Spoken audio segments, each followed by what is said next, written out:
Alright, it's an NBA season bingo card. Let's just get into it. Yeah, so Chat and I spent about an hour and a half finishing the second half of this bingo card. This is just things I think could happen during the 2024 NBA season. And yeah, I guess we'll just get into it. Oh, and if you want to see more of me live, I'm live on Twitch. The link is in the description. Twitch.tv/FredAndrews. You can find that down below. So first of all, 75 plus point game. I don't think we've had 75 or more since Kobe. We've had a bunch of 70-point games lately, though. We had like 2 last season and like 1 the season before. Book had 1 in like 2016. I think it's inevitable that we're gonna get 80 again, but I'm gonna temper my expectations. I think 75 plus is really likely. Onyeka Okongwu starts is completely contingent on whether or not the Hawks trade Clint Capella, which I think they should. These two, I guess this one plus Trae Young getting traded are kind of intertwined, because if Trae Young gets traded, I imagine there's a good chance Clint is also gone. But if Clint is gone, I don't necessarily think that Trae is also gone. I'm just starting to think that Trae Young is like wearing out his welcome, or I guess the Hawks just aren't really managing the roster very well around him at this point. Zion at center, this is just because the Pelicans don't really have a fucking center on the roster right now. So Zion might have to play some at center, and I think that's kind of likely. And I actually think the best version of the Pelicans might be with Zion at center if he's like physically able to do it, which I guess the jury is still out on that, because he's only like 6'7". Celtics win 12 plus in a row, I think is kind of inevitable. They're the best team in the league by far, and there's a good chance there's going to be a soft spot in their schedule where they can just like rattle off a ton of wins. Drug or gambling scandal seems decently likely. This is probably one of the less likely ones. This would be like a big one if it happened. Obviously, we had Jontay Porter last year, but we haven't had a drug scandal. We haven't had like a player suspended for drugs other than Jalen Harris since like Tyreek Evans. Like we don't like notable play. It just doesn't happen with like notable players. Trae Young gets traded. I was initially had KD gets traded, but that's not going to happen during the season. I think Trae Young getting traded is a lot more likely, just because the Hawks could be significantly worse this year, and Trae might like they might just get a good offer for him. LA has a pretty decent package for him, I think. A couple other teams could probably make some calls.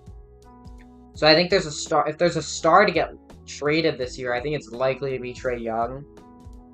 There are some other ones that could happen, but I mean, if I think about that, maybe LaMelo Ball gets traded if things are really bad in Charlotte, but I highly doubt that. Yeah, Lauri Markkanen and Zach LaVine, I guess, are also kind of likely, but they're not necessarily as big of... Zach LaVine is especially not really... I don't know if Zach LaVine's a star anymore. So yeah, Trae Young gets traded seems kind of likely to me. A team gets cooked by injuries. Like, a team always gets roasted by injuries every year. Last year, it was Memphis. They just had, like, no health the entire season. Steal in the second round is basically, like, at some point in the season, we see a second-round pick blossom. Like, we see... I think Tyler Kolek is a likely one for New York. Also, Iguodaro in Phoenix. Maybe, like, Jonathan Mogbo. Oh, Kyle Filipowski is probably the big one. Chat, what other seconds are there, even? Johnny Furphy. Yeah, Johnny Furphy's another one, I guess. He could be something. Cooper Flagg is not that guy. Basically, like, Cooper Flagg is, like, a disappointing year at Duke. I think this is extremely unlikely. This is probably, in my opinion, maybe the most unlikely thing on the whole card. I think Cooper Flagg's going to be insane at Duke. Is he going to be, like, a generational prospect, I guess is the question. So maybe we'll just gauge it based on whether or not, like, the consensus he's, like, if he's, like, closer to, like... because I think the hype for him is going to be similar to what it was with, like, Zion. 3+ first-time All-Stars, we're definitely getting Wemby. That's a guarantee. And then it's just a matter of, like, Jalen Williams. Is he going to make the All-Star team? Maybe Evan Mobley. Franz Wagner.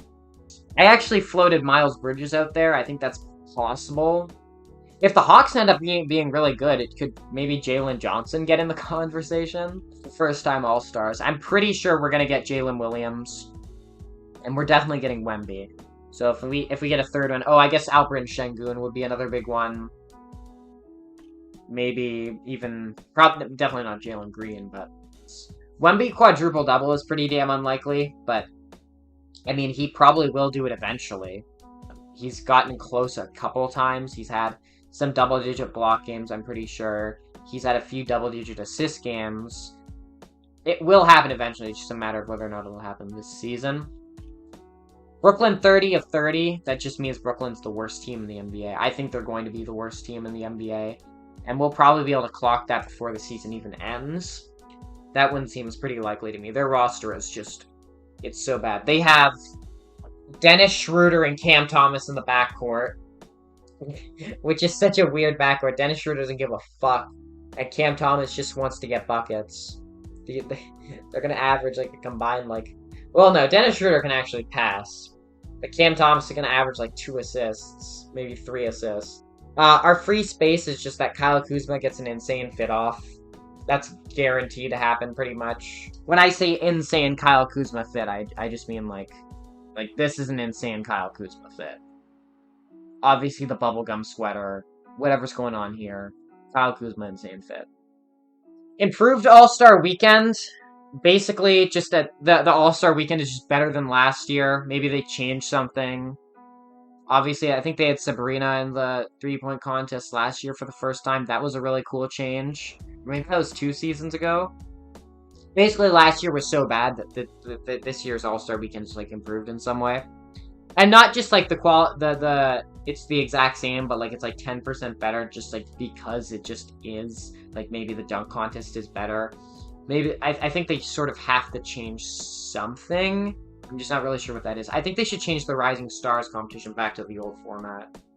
That would be a big change for me. Big expansion news. We will get Vegas and Seattle when the new TV deal kicks in.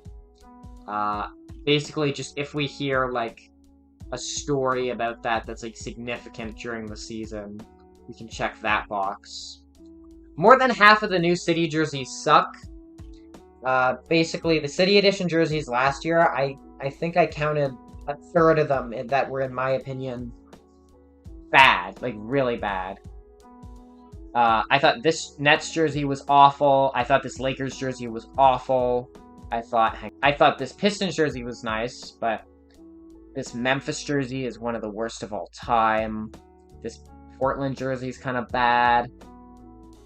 This Nuggets jersey is horrendous. Like, it's visually, like, not that ugly, but it's just so dumb. It's just dumb as shit. I wish that it said anything else other than 5280. Like, when that... because I'm pretty sure that's the amount of, like, feet in a mile or something. The amount of, like... I think it's the number of feet in a mile. The number of yards in a mile. I don't know. So, yeah, I think I counted about, like, 10 of these that I really didn't like. And they've gradually gotten kind of worse and worse over time. So, yeah, more than half of them are going to suck this year.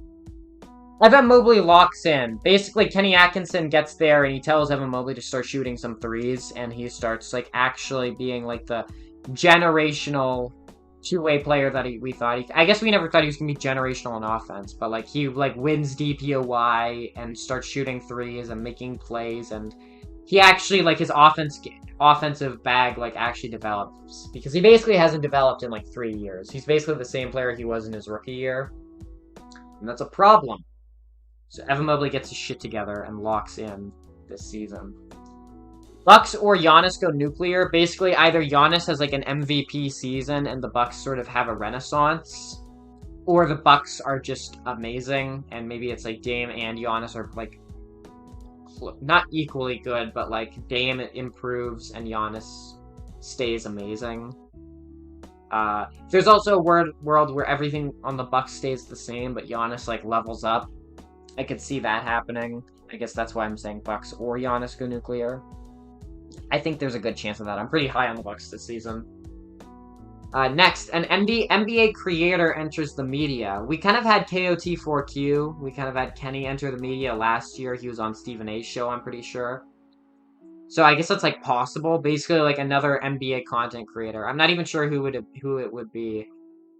Maybe, like, Jimmy High Roller, or... I think Clayton Crowley could do it. Alex Hoops. Rusty Buckets. Just one of those guys, like, enters the media in, like, a significant way. so that they're not just on NBA YouTube anymore. SGA rap feature. Basically, Shea Gill just gets on a rap song somewhere. I think that's pretty likely. He's always dropping bars in his IG comments. NBA player plus WNBA player dating. I think we have a few WNBA, NBA player relationships. Let me just see, actually. Oh, wasn't Jaylen Brown dating Dejanay Carrington? I guess that's the big one, right? Yeah. Okay, so just like another WNBA player, NBA player, relationship starts.